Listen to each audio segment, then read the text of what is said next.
All right, what's up, everyone? Tonight's topic is going to be a fairly straightforward one. Not everyone is going to like you. Now, this sounds like something you should have probably known since you were 4 years old, when you first attended preschool, or hell, even started playing with some of your fellow toddler buddies in daycare. Not everyone's going to like you. I mean, obviously, right? It does not matter how great of a person you are, how much money you got, how handsome you are, how jacked, whatever superlative you want to use.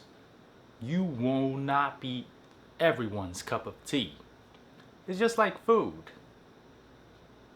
Not everyone's gonna like filet mignon. Not everyone's gonna like it medium rare. Hell, some people like it well done. And if you're into sushi, you're a connoisseur of the omakases. Hey, not everyone's favorite piece is the uni or an ortoro. Alright, I digress. You get what I'm trying to say here.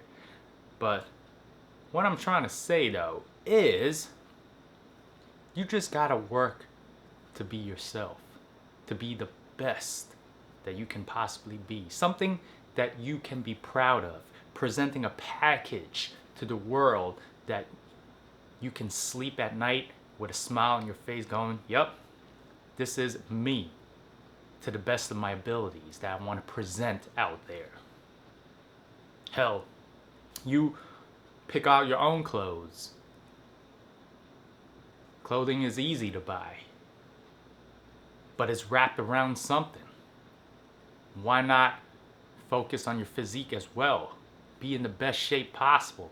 Now, I understand some people may naturally want to be a bit more pudgy. Maybe that's their thing. But it goes without saying that peak athletic performance, a peak physique, always is going to be as close as possible to those that participate in the Olympics. A V taper, broad shoulders, visible muscles, ideally chiseled. If you can't grow a beard, you got patchy beards, shave it off. A clean kept haircut. These are all basics. Now let's get a little deeper. Just like how you apply to interviews, you apply to schools. You just might not be the right fit for those campuses, those work environments. But how do you know? You gotta spread your seed far and wide. You gotta try to put your foot in the door. And the same goes with making friends. Perhaps finding a significant other. So just because you get rejected, it's all part of the process. You've been getting rejected all throughout your entire life. So what's the difference here? There is none. No matter how great of a person you become, like I said. Some people just won't like that A5 Wagyu steak. You shove it in front of their face, take a little bite of it, spit it out and go, ew, that's nasty. I mean, I love Brussels sprouts. Some people hate it.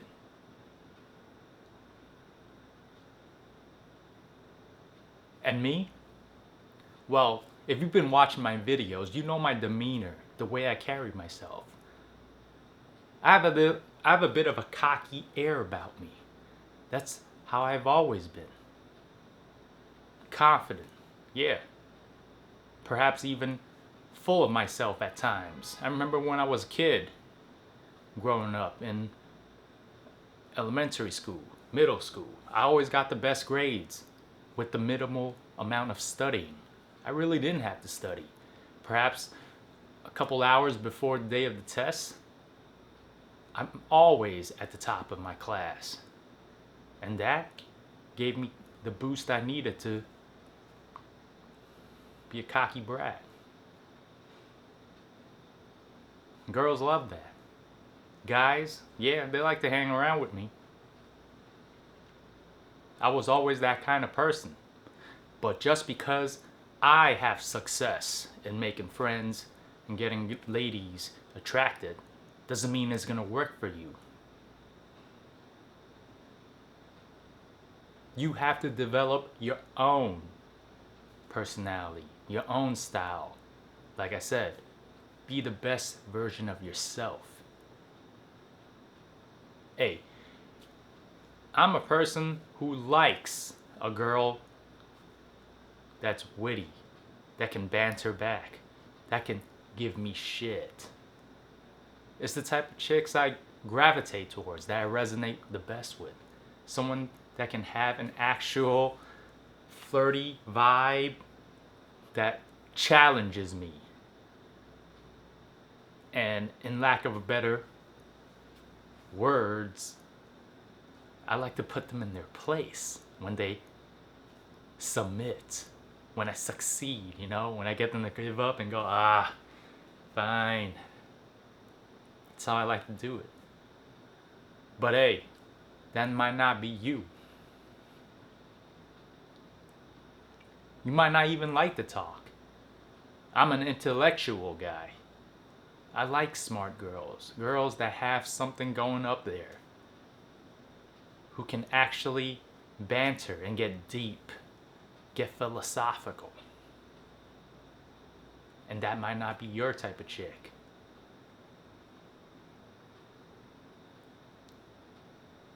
You have to go deep, not wide. You can't make everyone like you, and you certainly aren't gonna like everything. Just like you have your own tastes. People out there have their own. So what? You're gonna cater to everyone? Are you gonna be a buffet? How though? You're gonna spread yourself thin? Just think about that. One of my errors when I first started getting back in the dating game was the shotgun approach. I tried to present myself in a way that attracted the most amount of people possible. But there's the problem.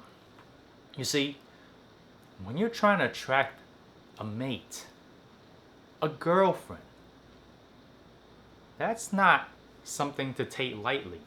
It's a step above a regular friendship, which is a step above an acquaintance. There's levels to it. So if someone is going to make you their boyfriend, wouldn't it be necessary that you two actually have legitimate chemistry? So the way I approached it was a faulty one. I did get a lot of dates. 60 dates in a year. Yeah. Around once a week. Sometimes I had 2 dates a week. There was no shortage. In terms of matches, oh yeah. They were non-stop. But guess what? I don't have a girlfriend. What happened? They weren't my thing. I was barking up the wrong tree, and I certainly weren't their cup of tea. You see, the people I matched with, they were overseas people. People from China. And yeah, they can speak English. They got the grasp relatively well. Everyday talk, banter, yeah, they know all the vocabulary. But the subtlety, the nuances, the actual flirting, bantering, there's something missing about that. I can't portray myself to the utmost of my capabilities. And during these dates, there was really nothing to talk about. Now, here's the other thing. Sure, you're trying to present your best package. but you're presenting yourself, your own strengths. Be authentic. Some people, myself included, have caught myself holding back, especially on the first date. Just kind of being more reserved, like, hey, how are you? Talking about regular topics such as how's your work, family. I mean, by the 10th time, the 10th date, let alone 60, I mean, I'm sick and tired of it. I had enough.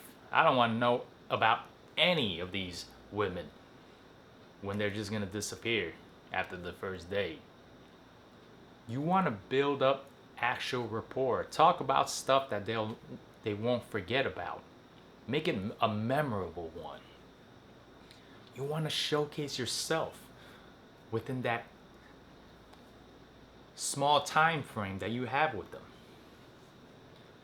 So why will you censor yourself? I've been having a lot more luck lately. Just being my true nature, you know? Just having that cockiness, that air about me. Talking to people like, yeah, I know I'm the shit. What's good? Come hang with me and you'll have fun. I'll raise you up, you know? You gotta go with that. But that's just me, like I said. This video, not everyone's gonna like you. And I certainly have had a few detractors back in my day. I mean, if you've been watching my videos, you know I was bullied plenty of times by men and women. Well, back then, middle school, elementary school, those were kids. But boys and girls, yeah, no matter where I went, there were haters. Because I was non-conforming. I didn't shut up. I didn't sit still. I remember one of my teachers called me the mayor. Every time in class, I was never at my seat. I was always at somebody else's table chatting away. And like my other video, the brighter you shine, the more you're a target. You attract many things. Moths, butterflies, positives and negatives, mosquitoes. You amplify yourself pretty much. Shotgun approach ain't the way. You can't be lukewarm about this kind of stuff. The haters, well, let them hate. They won't make it to your inner circle. Just keep them at bay. While the ones who truly cherish you, who truly vibe with you, oh, they're gonna know you're authentic and they're gonna stick around. That's what you want to do. Be polarizing. And by polarizing, I do not mean make a scene, throw a tantrum, nothing of that sort. By polarizing, I mean bringing out everything that is truly you, that is unique to you.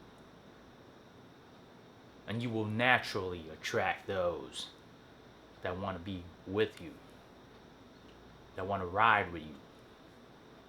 Those who don't, they'll see it immediately. They'll see that lighthouse with the beacon of light shining so brightly, and they'll go, hey, that's not the color I like. Something about it ain't right. And they'll just steer their own ship away. That's how you do it. You're not even going to bother with them.